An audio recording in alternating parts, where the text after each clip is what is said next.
Welcome to the Historical Romance Sampler Podcast.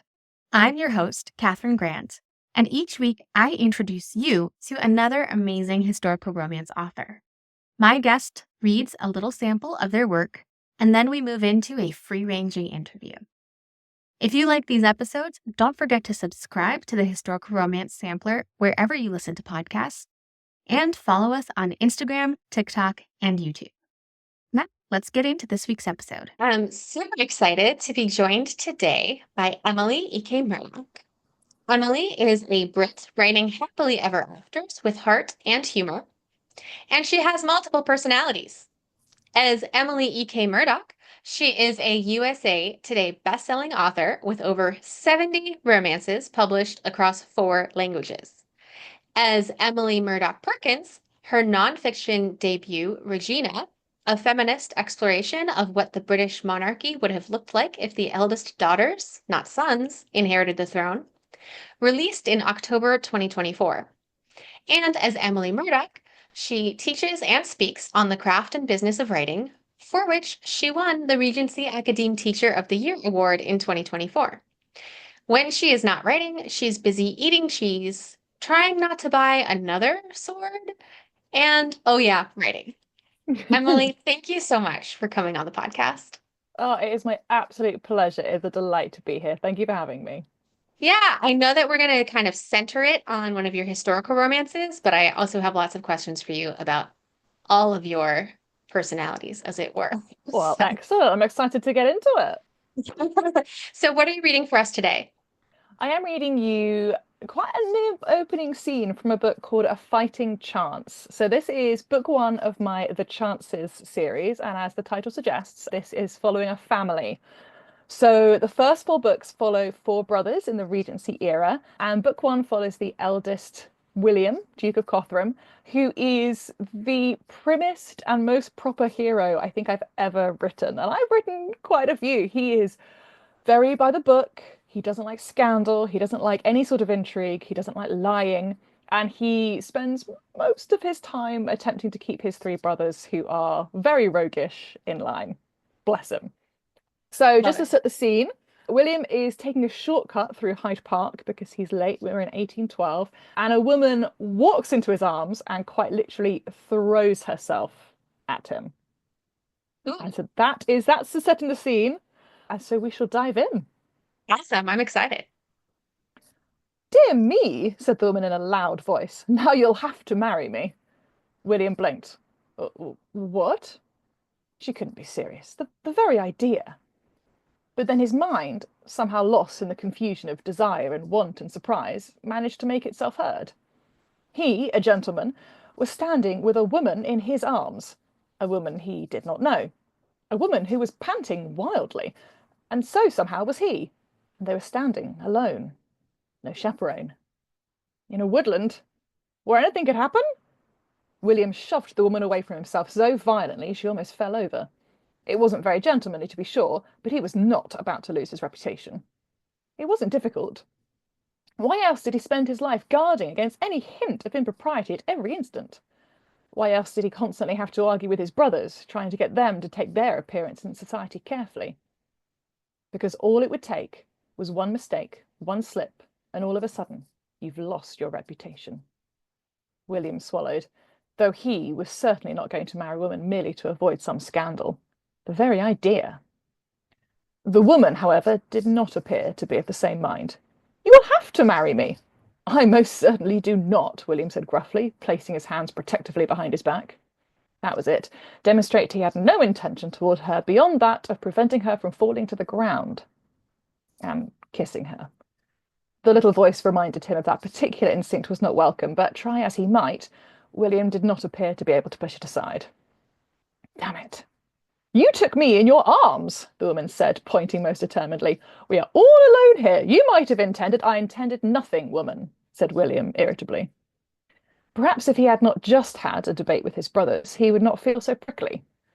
As it was, he'd spent all morning concocting the perfect arguments, less than 10 minutes having torn them apart by Aylesbury and Lindo, and was now most irritated. Not that it was the fault of this woman, of course, whoever she was. Everyone knows, the woman was saying, if a gentleman and a lady find themselves in a compromised position. William glanced about them, pulse hammering. It slowed as he saw what he had hoped. No one was there. No one had witnessed the sudden embrace he and this woman, whoever she was, had shared. No one save she could have seen the way he looked at her, and he had to hope that she had no idea he'd wanted to. I think you were almost about to kiss me, said the woman slowly, and then you would most certainly have had to marry me. She held her head high, as though her point was clear and irrefutable. The trouble was, in almost any other situation, William would have agreed with her. If he had discovered one of his brothers in a similar clinch, he would have been marching that chance brother down to buy a special license and make an honest woman of the poor dear who'd be joining the family. Not that he was ever about to admit to that particular piece of secret hypocrisy. I was not about to kiss you, William lied stiffly. Fine, it was one lie. He could be forgiven that. And if you had, the woman said quietly, taking a step toward him, would you have married me? William opened his mouth to reply and then realised he had absolutely no idea. Would he have? She was beautiful. She attracted him, there was no doubt about that. The stirring shooting to his loins when she had been nestled in his arms could not be denied. He was a stickler for the rules, and the rules were quite clear. A hint of desire managed to break free from his icy heart and melted him. The mere thought of kissing this woman, of having her pressed up against him once more, almost too late, William took a step back. The woman had crept closer, evidently attempting to kiss him, to entrap him. How dare you, William said, attempting to keep his voice stern and push aside all delightful images of the woman kissing him. You are attempting to trap me. Nonsense, said the woman dismissively, taking another step toward him. William backed away, hitting the trunk of a tree and wondering what on earth was happening. This simply did not happen. Elegantly dressed ladies in blue gowns and elegant straw bonnets did not accost gentlemen in Hyde Park for kisses. At least, if they did, he hadn't ever been included before. This was ridiculous. I am not going to marry you, William said, hardly able to believe these words were coming out of his mouth. It is absolutely outlandish to suppose you wanted to kiss me, so why not do it? The woman said, taking another step closer. William swallowed. His escape routes were swiftly diminishing with every step she took. Pushing past her wasn't an option. She would merely claim he had once again touched her. And it would be true. This was madness. He was about to be made to propose to... No, no. He was the Duke of Cothram. He was a chance. He was not so foolish. Stepping aside, swiftly, and seeing the surprise in her wide eyes, William congratulated himself on an escape well made. Just a few more steps, and he would be out of the woodland. Out of danger. Sir, you must... I must nothing, said William, almost falling over his own feet in his eagerness to get away. If this had been any other situation, he would have laughed. Him? Running away from a beautiful woman? Any man running away from this woman would need his head examined. She was intriguing, alluring, and most anxious to be kissed. An intoxicating combination. And perhaps if William had been a different kind of man, things would have been different. His brothers Aylesbury or Lindow certainly would not have missed the opportunity to taste those lips. William swallowed. No wonder they persisted in their irresolute behaviour. If it was half as fun as this, he could well understand it. But just because he saw the attraction, that did not mean he was going to capitulate. He was the Duke of Cothram. He was, most of the time, the only thing holding the family back from ruin. And he was not going to go around kissing young ladies just because they asked for it. The woman appeared to be reading his thoughts. You aren't going to marry me, are you? William hesitated just for a moment. In the bright light of day, away from the green leafy canopy of the woodland, it was even clearer to him just what a beauty this woman was. There was an elegance, a refinement to her he had not expected, with her stepping toward him with the eagerness of a harlot. In any other scenario, he might have sought her out, wished to know her better, requested introduction, met her father, and and things could have been very different. William drew himself up. But things were not different. They were how they were, and he had no choice but to remind this woman, kindly but sternly, of her responsibilities to herself and to society. Really. Perhaps she had heat stroke. Perhaps the sudden warmth of this spring day was playing havoc with her senses, William thought wildly. But then it had not been that warmer day when he had left to meet his brothers an hour ago. So why was he so overheated now? I am not going to marry you, he said stiffly. Honestly, you are a fool for thinking that that sort of trick would work. The woman examined him closely, a hint of a smile dancing across her lips. And you aren't tempted? William swallowed. Temptation was one thing. Giving in was another, and he was not about to permit himself that weakness, no matter how much he wanted to.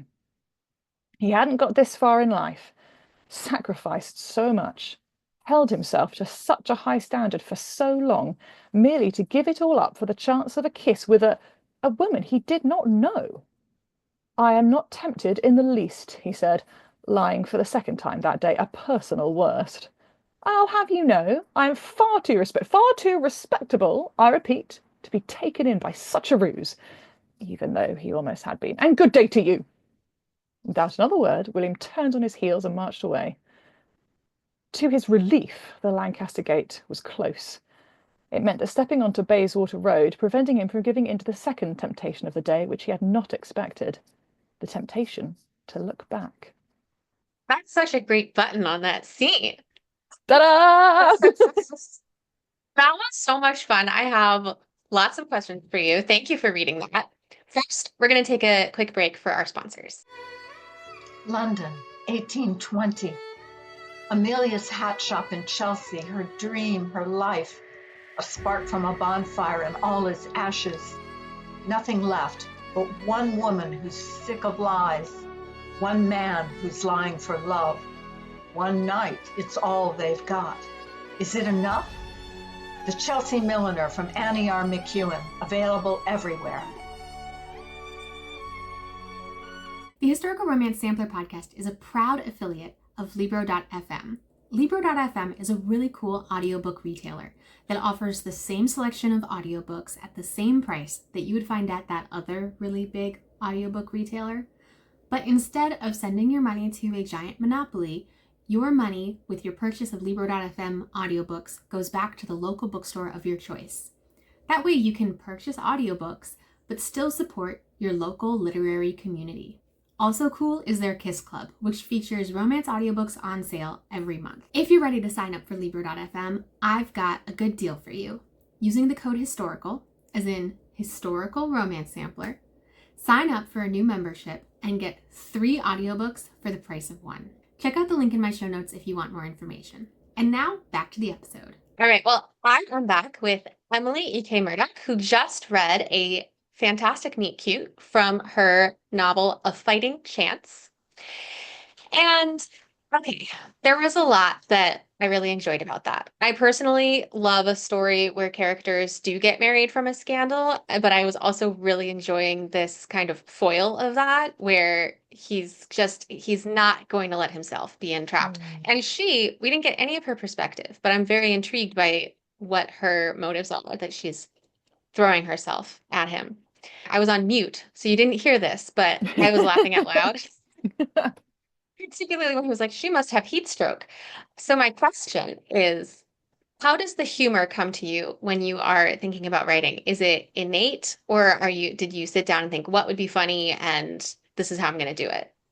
Well, I love the fact that you were laughing, because that is the goal. I think many people who know me kind of in my day-to-day life would be astonished to find that my writing is funny, because I'm not a particularly funny person in person. It takes me a while to think of things.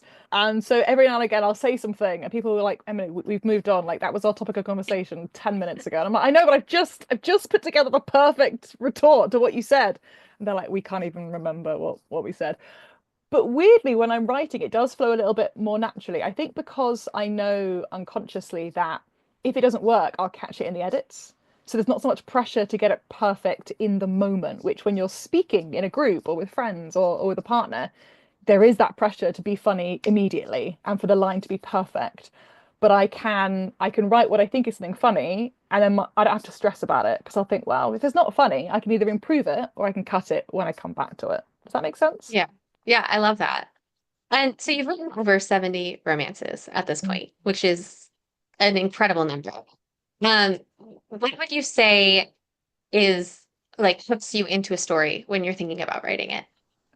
I love creating a hero and a heroine who have one massive similarity and one massive difference. And that's usually connected to their push-pull connections. So something that's really drawing them together and something that is absolutely preventing them from being together. So one of the romances I wrote that I think describes this perfectly is Always the Blue Stocking. So my heroine is a blue stocking. She wants to go to university. This is Regency Oxford. She's desperate to be accepted for her academic brilliance and her mind. And the hero is at Oxford and hates it. He's really not enjoying himself. He's gone back for a reunion and it's reminding him of all the times that he was unhappy there. And so when they meet, there's this instant attraction of you're really smart. And actually intelligence is incredibly attractive to both of them. But he doesn't believe in women being educated. And she very much is like, oh, nobody's going to stop me.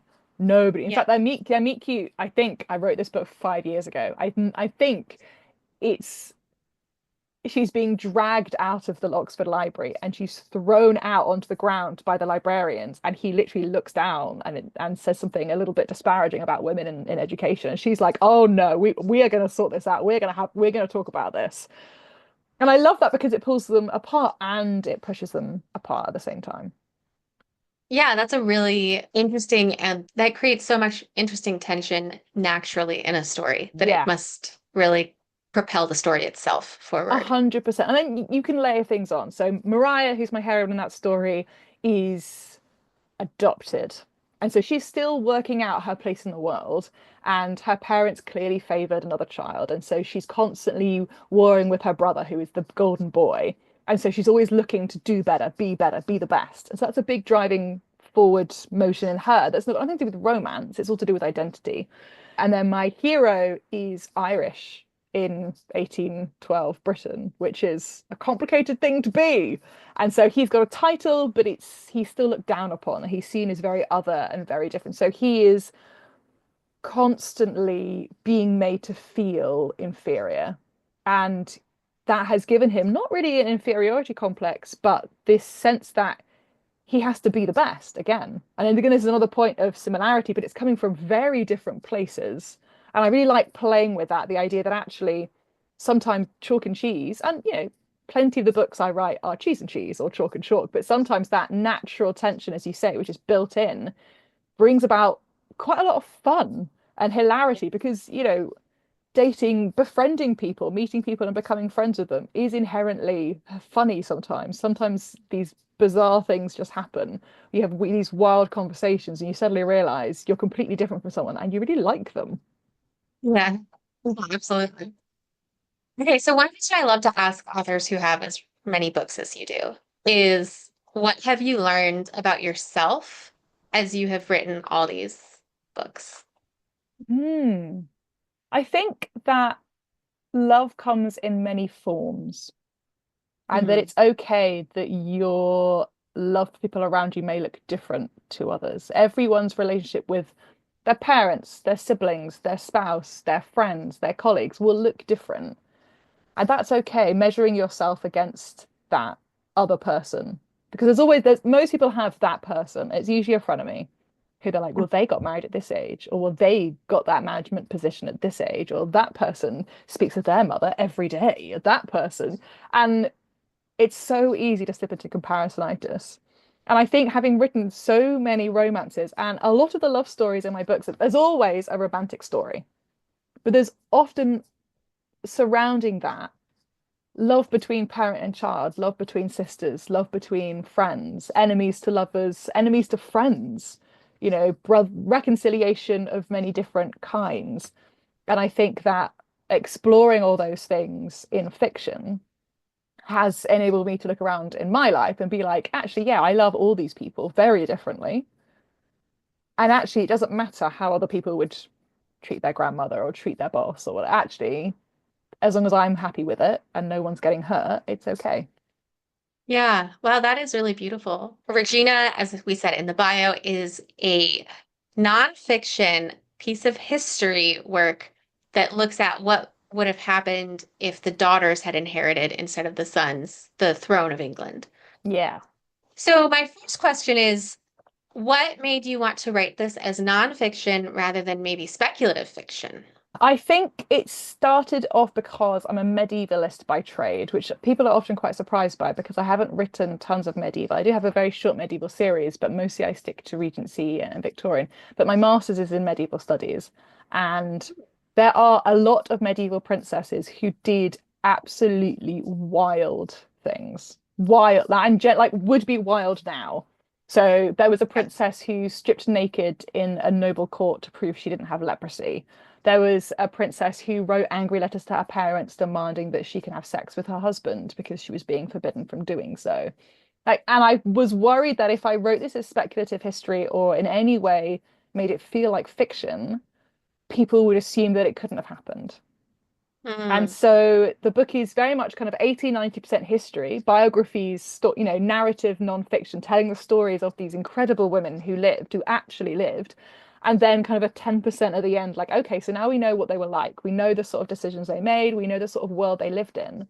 If they'd been the queen, here is my thoughts as a historian, and also as a storyteller and someone who has studied and examined people and personalities and characters and decision making. This is what I reckon might have happened. And I'm very clear what is history and what is speculation, because that's quite important to me. Yeah, no, that's really, really interesting. And I love there is so much in history that we like wouldn't believe is true. So I love that you're Hmm. unearthing these stories and centering the female narratives that we don't hear very often. So I do a lot of research for my fiction and I love it. I take a lot of notes, all of that, but I also really enjoy not having to be accountable. So like I don't have to cite my sources in footnotes or Hmm. whatever. So I'm curious about your research process for your fiction versus your nonfiction. Did you have to make a big sea change to approach this nonfiction book? Yes. So my undergrad was history and English joint honours. And then my master's was medieval studies, which was, I guess, a collaborative master's course through all the departments. So history, history of art, languages, Latin, paleography, archaeology, so really, really exciting, really lovely. But I am, as people can probably tell from my delightful accent, I am British. I grew up in Canterbury. I studied at York. I've lived outside Bath. I'm now outside just, well, within London. So I have lived in a lot of the places that I write about. And because I love Jane Austen and I've read a lot of historical romance and I do a lot of narrative nonfiction reading, and I always have done, this is going to sound terrible. I don't do a lot of research for my historical romances anymore because I know it. And that sounds really arrogant, but there's only so many times I can read about when certain kings lived. And I don't need to read about what Bath looked like in the Regency era because I lived round the corner from there for 6 years and it looks exactly the same.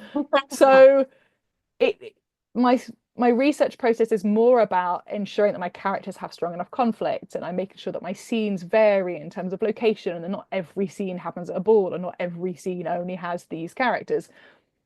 Moving from that to nonfiction was a huge step change because I last finished academia over a decade ago, which I loved, but that it's a long time to not be doing that. And I did find myself every now and again as I was writing Regina stopping and going, I've just written that this princess did this thing. Is that because I imagined that they would do that? Is that because I've read it somewhere else? Because it's not in my notes. So where have I got that from? Did I read it in my master's research? And I get out all my master's notes. I'm looking through those. Did I read it in any of my narrative non-fictions? I'm checking those, because what I never wanted to do was mislead people. There was a Hmm. very clear demarcation. This section's history and this small section is speculation. But there were things that I had clearly remembered and absorbed that reads like fiction. Like, for example, eyeglasses arrived in England around 1200, 1250, but the fork didn't until 1600. Wow. Yeah, things like that, where I was writing and I go, that can't be right. Or we're pretty sure that Elizabeth of York, Henry VIII's mother, taught him how to read and write because their handwriting is almost identical. Hmm. Things like that, where you go, did I make that up? Did I see that in the Tudors? Did I? I just need to Yeah. check because it doesn't seem true. And actually it is. And I can't think of anything that I caught myself and I was like, no, that's not that. Actually, having done the double checking, that's not true. There were a few things where I had to be very careful of my phrasing. So things like she was incensed by her husband's wife. And I was like, was she incensed? Do I have the evidence to back up that she was incensed? She wasn't happy, but was she incensed? Incensed is a very strong word. And in Yeah. fiction, my characters can do whatever I want. But when I'm retelling a story from history, I had to be very careful that I wasn't exaggerating anything for dramatic effect, which was really hard, hand on heart. It was really difficult. Yeah, I would think so, especially since we are in the trade of fiction and really getting into people's emotions and getting that on the page to then have to Yeah. back off. And in that situation, I'd be incensed. So it's, Right. you have to be very careful that you're not projecting on, so and so from the 1300s or the 1800s, because I think, well, I'd be incensed, but actually, would a Stuart princess be incensed? She'd probably be used to that sort of behavior, living in that, Restoration court. She might not like it, but she probably wasn't incensed. That's probably me being offended on her Fair. behalf. I think it's time to play our game, Love It or Leave It, where we find out, are you a rule follower with romance conventions? I think my readers who know me will not be surprised by any of my answers to these.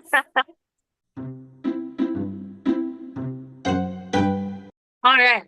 Well, Love It or Leave It, protagonists meet in the first 10% of the novel.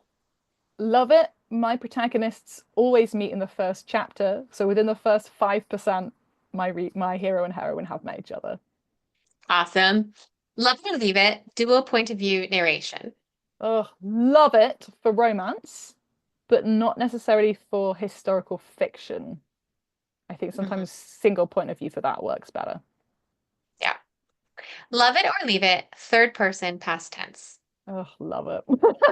It's how I prefer to write. I have written first person and I have written present tense on other projects and other genres, but I do find it a lot harder. I've spent so much time in third person past tense. It does flow naturally. Yeah. Love It or Leave It, third act breakup or dark moment. Love it, both. So I really want my readers at that moment to believe that not only will my hero and heroine never be together again, but also that they're never going to be happy again. It has to be like the depths, which is hard because I've usually spent like 80% of the book being like, well, of course they're going to get together. So being able to be like, oh, are they? Are they? Is very difficult sometimes, but I really enjoy it. That's one of my favorite parts to write. Hmm. Love It or Leave It, always end with an epilogue. Love it. Love it, love it, love it. I love to read it. I love to write it. I think partly because I find it very hard to let characters go. It's why my series are typically quite long, so kind of 10, 12, 20 books in a series, and they all take place with, every single book is standalone, but they're in a world of siblings or friends or neighbors. So I love epilogues that feature previous couples or tease future heroes and heroines. Oh, I love it.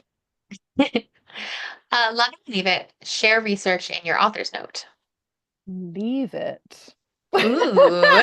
So I write my historical romances with the aim that someone who knows nothing about that time period or place could pick it up and enjoy it. So I try very hard to weave any and all explanations to be contextual in the books. So readers don't need any explanations by the end of it. So I know that's probably my one rebellion, I guess. Are there other romance rules I didn't ask about that you tend to maybe push the boundaries on? I don't know if it's a rule. I think typically intimacy occurs in the last 25% of a historical romance. And I don't always leave that to the last 25%. Sometimes it's not the last 50%. Sometimes it's in the first 25%. I think because I quite like marriage of convenience and I quite like having the wedding quite early, and then the consequences of that work out after that. But also because I quite like writing rakes who inadvertently fall in love with someone they didn't intend to. And I quite like writing experienced women who experience pleasure and know pleasure and seek pleasure and then catch feelings. I quite like writing those characters. So yeah, for me, intimacy can happen at any point in the book. It's not always right near the end. All right, well, that's good to know that readers should open your books and they're never going to know when the intimacy is going Nope. to happen. Nope. I love that. Thank you so much for coming on the podcast. This has been really great to talk to you. Where can our listeners find you and your books? Well, it's hopefully quite easy. If you search Emily EK Murdoch, that's Emily spelled the normal way, and then E for Echo, K for Kilo, Murdoch, Murdoch, you will find my socials, because I'm the same everywhere, my website, just add .com on the end, and chuck it into Amazon, and it will hopefully show you a bunch of different historical romances. If you're looking for Regina, you can search Regina, Regina, and then Emily Murdoch Perkins, spelled exactly as you'd expect. Thank you. And I will put the link to your website in the show notes so listeners, you can click on through right there. Fantastic. Thank you again, Emily. I really, really am glad you came on. Oh, thank you. This has been so fun. That's it for this week. Don't forget to subscribe to the Historical Romance Sampler wherever you listen, and follow us on Instagram, TikTok, and YouTube. Until next week, happy reading!